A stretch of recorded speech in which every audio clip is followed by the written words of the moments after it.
We are rapidly approaching the last UFC pay-per-view of the year, 296, I believe is what we're at. And it got me thinking about, okay, when the new year comes around, it's not too far, just 4 events until we reach number 300, UFC 300. Every time we hit a 100, a 300, a 200, a 300, one of these sort of centennials, it seems like a big deal, to me at least. Now, I was wondering who is worthy at this point of headlining UFC 300? Because in my mind, this needs to be an extra special event. So I'm going to go through some of the thoughts that I had on it. I will be very interested to hear what you guys think.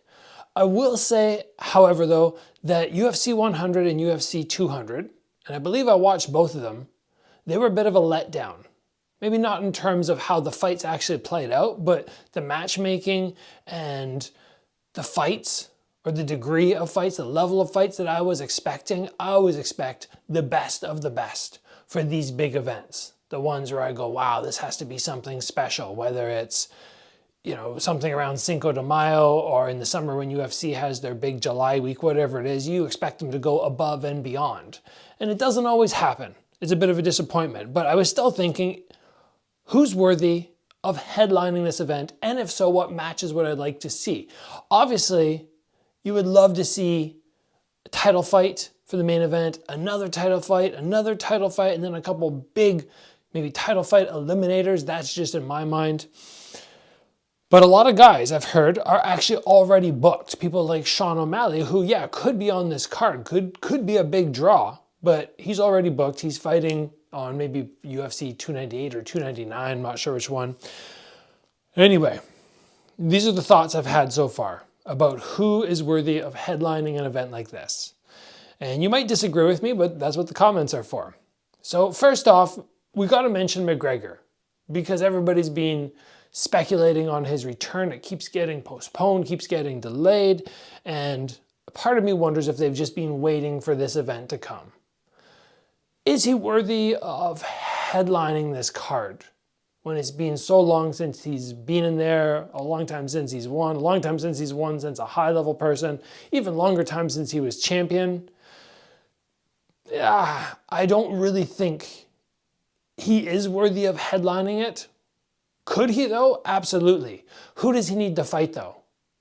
Who would I go, okay, I want to pay for this, and it's not him fighting somebody that's way down on the rankings. It's not even him fighting Chandler. I don't think. That's a good fight. Absolutely. But is it one that I think is worthy of headlining 300? It would be a barn burner, I know that. So it's possible. But the one that I think people would line up for, pull out their checkbook for pay-per-views, McGregor versus Diaz number 3.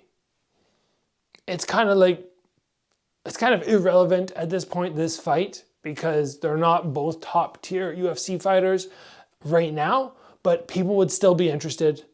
I would still go and watch it just because I'm always going, well, McGregor has that ability to just touch somebody and put them down, but we know Diaz is just going to be there. So that was the first fight. I was like, do I think it should headline? No. Could it? Yes. After that, somebody else who doesn't have anything booked potentially early enough or late enough that he couldn't fight is Volkanovski. He's already defending his featherweight belt. The question becomes, who would he fight? If he defends successfully, and then he's like, I want to get right back in there, because we've heard he loves to fight, and time off for him is not good, apparently. So if he decides, you know what, I need to get back in there fast, and I want to headline this event, he can't go back and fight the lightweight champion. He's already lost twice. That if they hadn't done the rematch, it would be a great headline for 300. I would have liked to have seen that instead of him taking the fight on short notice. But we could have Volkanovski shoot up in weight and fight somebody like Poirier or Gaethje. Those would sell. Those would be interesting. I don't love it because I don't like the idea of Volkanovski getting beat up by bigger guys just because they're bigger. I know he carries a lot of weight and he cuts a lot of weight to get to 145, but still, it's a fight that I would watch. Do I love it? No. The next one, Pereira versus Adesanya 3 or 5 if you're talking about their kickboxing fights. This is one where I would go absolutely, this is worthy of headlining UFC 300, and it's probably the one that I would be the most excited for, honestly, of all the fights, because it's just such a nail biter. You sit there and you watch Pereira get beat up, you watch him get tagged, but you know at any point it can flip. You can't relax for a moment in that fight. It's something to watch. The skill level of Adesanya, the power of Pereira. Pereira could potentially, I mean, it wouldn't be for a title at this point, but I still think people just want to see it. And it could headline, and then they could have title fights under that. Will it happen? I don't know. I don't see Adesanya moving up. Will Pereira move down? You got to assume that, you know, he wants to get that loss back. You don't want to finish after you've beat a guy 3 times, finish with a loss on the 4th. But still, that's a fight that I like. Aside from that, we move back into Pereira, but Pereira going the opposite direction, not dropping weight.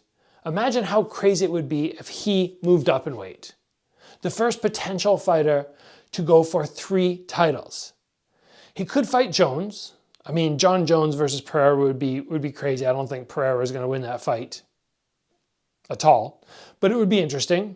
He could also fight the interim champion right now, Aspinall, which I don't know too much about that dude, but even him versus Mijokovic, that's an awesome fight too, just because it's just going to be so nerve-wracking. So Pereira's a star. If Pereira can headline 300, I'd say it gets my stamp of approval. I'll be watching whether he goes down in weight, up in weight.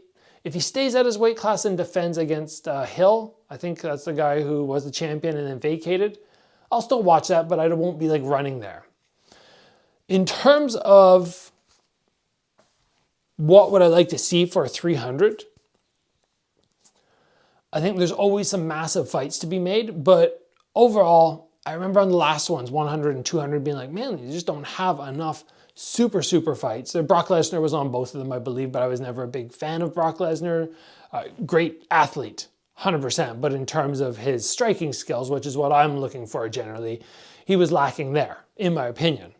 So I think it would be great to have something like, you know, a Poirier on the card against somebody else. And then you have somebody who's, you know, ranked 5th or 6th against another high-level dude. We have some, like I said, some title fight contenders in there.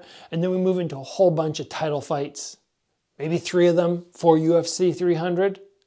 That would be pretty spectacular. What I'm interested to see is, what do you guys think? If you could have your dream main event on UFC 300, what would it be?